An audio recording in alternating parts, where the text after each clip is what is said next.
Welcome to the Good Enough Garage. On today's episode, we're doing the first in a small little mini series on this 1972 C10 pickup. Belongs to a friend of mine. His name's Rob. He's got a little tiny list for us to do on it. So the first thing we're going to be doing is Dakota digital gauges in the dash, and Dakota Digital makes a whole gauge setup that pretty much goes right in where the stock gauges went.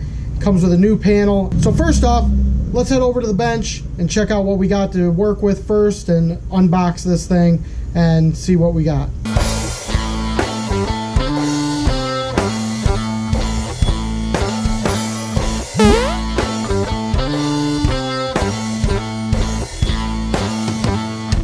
Okay, so we got the box here. Looks like Rob already opened it. Pink bag. Alright, in here is all our instructions for those of us that need instructions. I don't need instructions. That's the brain box right there. And this is basically the gauge setup that all the wiring goes to right here. And instructions on the back. And then this is all our harness, fittings, sensors, all that good stuff. Right here is the gauge system. Okay. So these are the gauges. Got a new panel that'll go in place of the stock one, and then these are all the gauges that fit right into that panel. These are the VHX series Dakota Digitals. I'll put a link down in the description. These are pretty nice. I like these. And then these right here. Oh, we even got a little stink bug. These right here are the cables that run from that brain box to the gauge system. So that way you can put your gauges in, and the only wiring that's going to them is this. We'll put all that stuff back in the box, and then we'll head over to the truck and see what it looks like and see what we got to deal with that. It's kind of dark in the garage. It's getting kind of dark outside. So, and there's Davey G playing on his phone.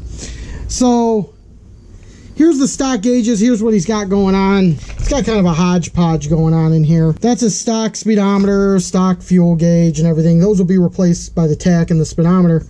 Then he's got this tach sitting here, the Sun Pro.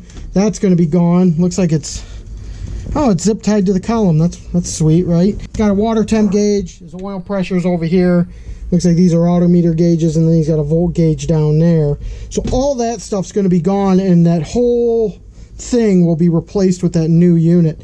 So that'll be really, really nice. So we got to get rid of all those gauges, get rid of all that, pull all that out. And then under the hood, he's got his temperature sensor going in right here. I can see the line for the oil pressure going down there, so we'll be able to get to that. And then the tach's going to run off of the distributor, of course. And then we'll have to pull a volt gauge from somewhere, but yeah, and then the speedometer, there's a sensor that goes in the back of the trans, and we just run all the wiring, make it look all nice and tucked away and like it ain't even there. Don't know if I'm going to do it tonight. I think I'm going to come back out here tomorrow after work and really get started on it when I got a little bit more daylight. Okay guys, so we're back out here. Got a little bit more daylight this time. First thing I'm going to do is we're going to work on getting all the sensors out, because those are going to make a little bit of a mess. I got to take the coolant temp sensor out, and I got to take the oil pressure sensor out. That way we can get all the gauges out of the dash. Let's get at it. There's the coolant temp sensor, and the oil pressure sensor is back there. I might have to jack the truck up to get to it. Let's get these out. These are gonna. This one's gonna make a little bit of a mess. It's gonna drip a little bit of coolant. So we got a pan under there. Get that done. So let's get at it.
Okay, so I went ahead and got all the sensors installed, had to crawl up underneath it, got the sensor for the speedometer into the back of the trans, and also got the oil pressure sending unit in.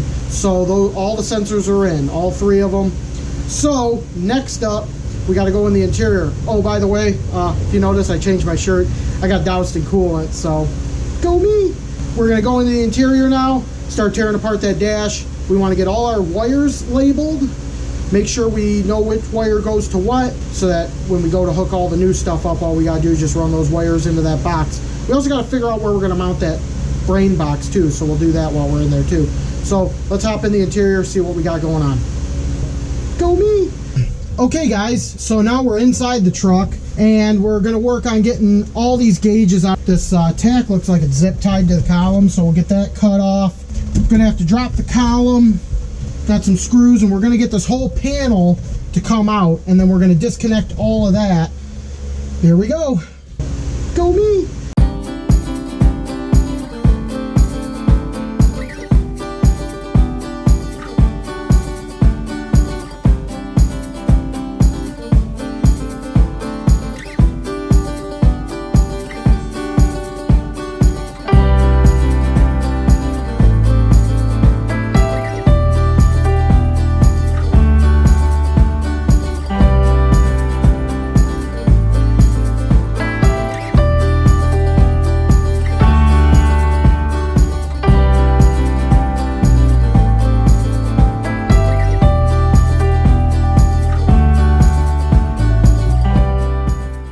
Okay guys, so we got the stock gauge panel out. Go me! And pretty much it's just got this plug in it. It also has a speedometer cable holding it in, but that's going to be gone with the new system. When you're taking out your headlight switch, there's a little button on top of that headlight switch. You push that to pull that rod out. So I almost forgot how to do that. I was like, how do you do this? But anyway, so now what we're going to do is I went ahead and hooked up the battery. So I made sure everything's working, got volts there. This is actually going to come out too, but we'll get to that later. So what I'm going to do here, find me a proper ground for my test light. Let's see here. Okay, we got power. I got a good ground. So now what we want to do is we want to go through this and see what's what. So let's see if there's a keyed on hot. So there's a key on. There's your key on hot. So turn the key off. Nothing. Turn the key on. You're hot. So that red wire is the keyed on hot. Okay. Now we want to find our turn signal circuit. So we turn the key on. Turn the turn signal on.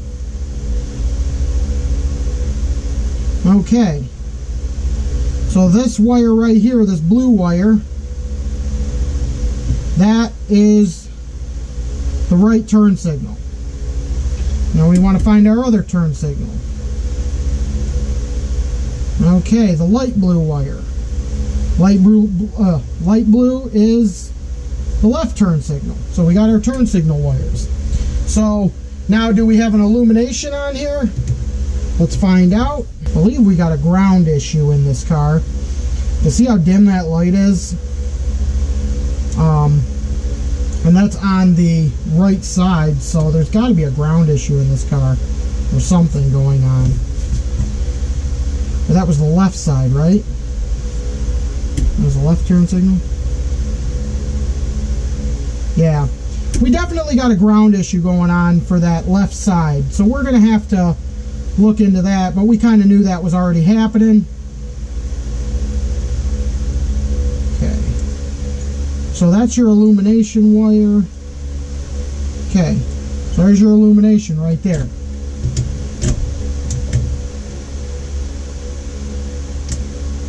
Okay, and we know our illumination, we got our turn signals, so I'm gonna get those cut and then I'm gonna label them.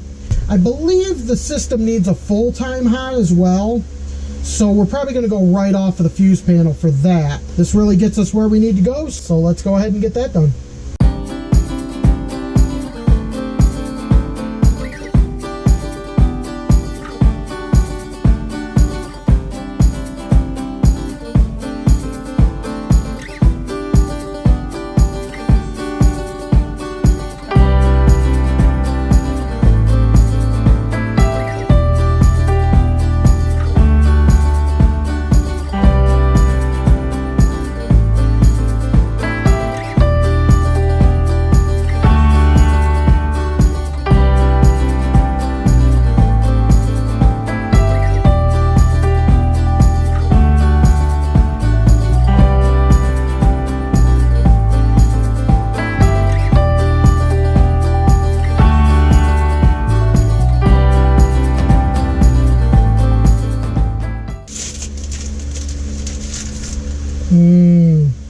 Strawberry shortcake. Probably shouldn't be eating this in Rap's car. Anyway, we got everything labeled. I do have some wiring I gotta get rid of, like these light bulbs, things like that. There's some wiring going down to the, there's a light here in the shifter. We gotta get rid of all that too, but my main goal for right now, we gotta figure out where to put this box. So it's gotta go somewhere underneath the dash, somewhere easily accessible so we can get to the wires even if everything's all in and all plugged in and everything. We gotta work on somewhere to put that, so let's see what we got. Okay. Pull this out. It comes with instructions on where everything's mounted, you know, what wires go where and all that stuff. These go to the gauges. Pretty self-explanatory, honestly. It's really, really, really cool how they do this. So let's crawl up under here. Let's see where we could mount this bad boy. So it's actually pretty void in there. I mean, I could make a bracket or something, but I definitely don't want this flopping around. Don't want it to accidentally get kicked or anything like that. So,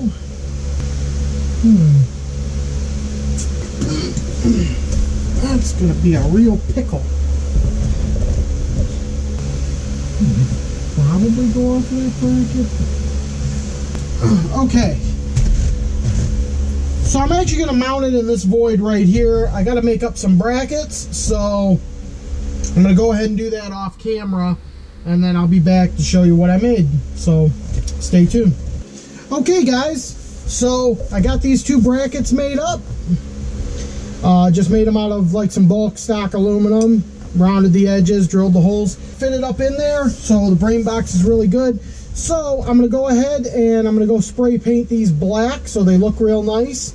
And then once they're all dry, I'll come back and I'll show you guys it all mounted, ready to go. And then we can start hooking up all the wiring, and then it's pretty much hook all that up and toss the gauges in. So I'll be right back once I get these painted. Okay guys, so I got the brackets all done and got the brain box installed underneath the dash, and it looks really, really nice, and it's really solid, so it shouldn't rattle or anything like that. So come on in, I'll take you down underneath the dash and show you what I did. Okay guys, so you can see the brain box right down in here. It's mounted. I got a bracket on the one side and then a bracket on the other side that mounts to the dash. This mounts to the column mount. It's all easily accessible and easily removable if need be. And then if you look underneath, don't know how well you guys can see, but there's the box, there's everything, and it's got the, everything's easily accessible so you can get to it. So now all we gotta do is get these wires all routed. We're going to extend them and have them go nice and neatly into the box. So let's get to that and get that done.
guys, so we got all the wiring done. Everything's hooked up the way it's supposed to be. All the sensors are hooked up. Everything's hooked up. So what we're going to do is we're going to go ahead and get the gauges installed. I don't have anything tied up or taped off or routed, you know, perfectly just right yet. Because I want to make sure everything works before I start taping and cleaning it all up and zip tying and pushing the wires, you know, making everything routed nice. So what I want to do is make sure everything works first, works properly. And then if that works, then we'll go ahead and start cleaning it up, making it look pretty. So first off, let's grab that gauge cluster and let's put it in, see if it works. Okay, so here's the cluster.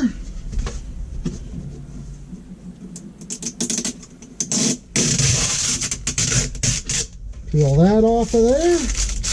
Looks really nice. I really like this gauge setup.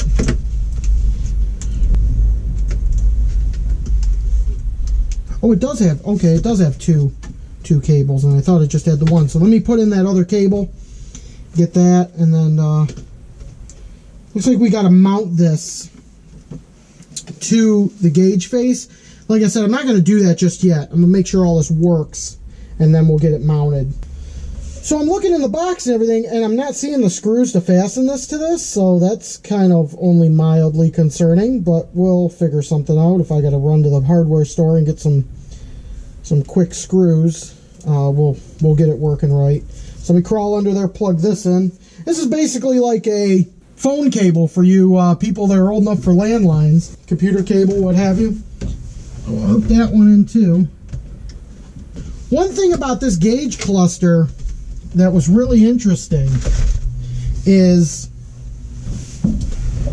it has two different spots for turn signals.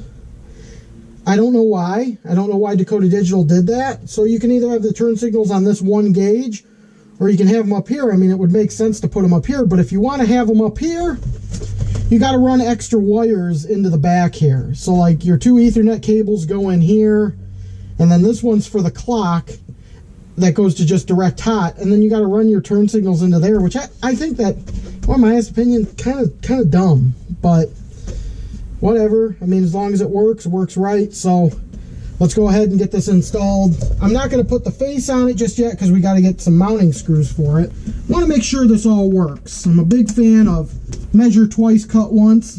Don't want to throw it all together and have it not be right. All right, so we'll just kind of set it right there behind this grommet, pretty much where it goes. Okay, and let's hook that battery up, see if it works. So here we go. We're going to go ahead and try this out. I'm going to turn the key on.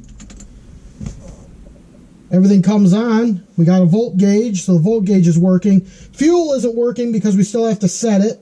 Temperature obviously isn't working because the car is not on, and oil pressure is not working yet. But the gauges do come on. Let's see how they illuminate. Okay, they illuminate nice.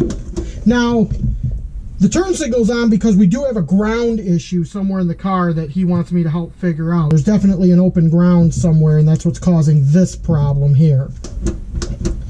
The bright lights are working. Let's fire it up. I know it doesn't have a choke hooked up, so...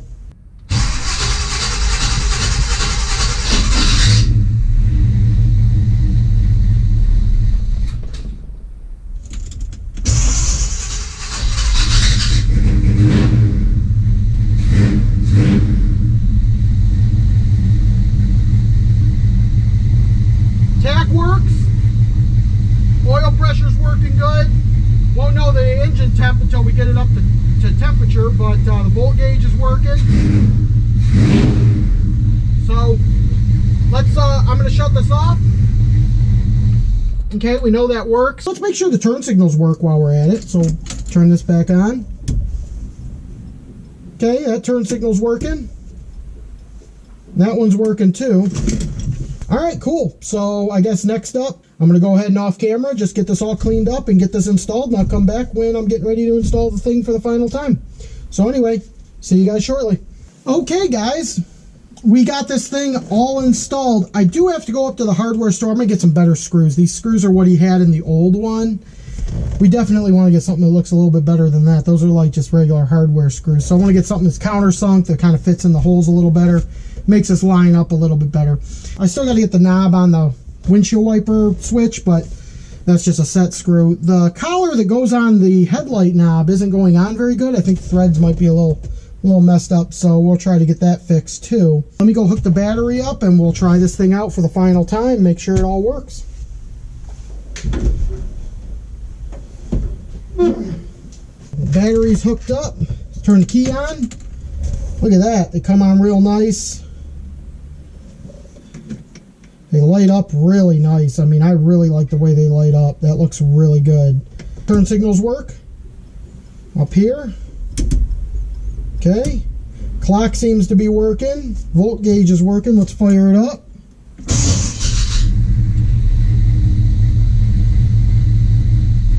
Oil pressure's working. Tach's working. We got to add some coolant because we did have some coolant kind of fall out. There's also, I got a little rocker switch down here. That'll be how we set everything. See, it kind of changes all that stuff. Everything seems to be looking good. We got to still calibrate our fuel gauge and calibrate our speedometer, but I'm going to do that off camera. So I'm pretty happy with this, the way it turned out. I'm going to send Rob a video. I'm sure he's going to be really, really happy. I'll get these screws taken care of, and it should be all set. So, awesome. That's going to wrap it up for this episode. Just wanted to show you guys how to do that Dakota Digital install. And it's pretty simple, really, but a little time consuming if you want to make sure all the wires are done right and everything's done right. But it looks really good, and I think Rob's going to be really happy. On the next episode, we're going to work on getting his neutral safety switch installed and get his backup lights working. So that's going to be on the next episode. But for now, I think the gauges are good enough, and I think it's looking really good. So until next time, I'm Whitewall Steve, and thanks for tuning in to the Good Enough Garage.